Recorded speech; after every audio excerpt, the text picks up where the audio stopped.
morning, everyone. So on this individual inspection, we got called out for this dryer vent here, or this gooseneck style.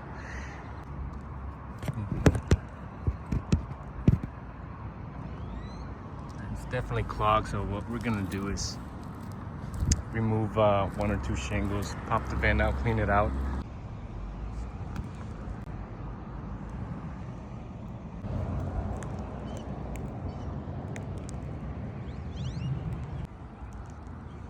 So we definitely had a clog.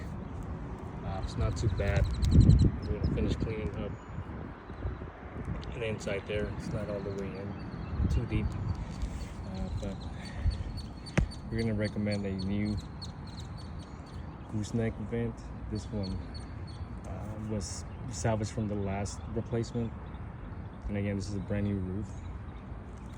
Done by others, so we'll get with the homeowner and let him know what's going on.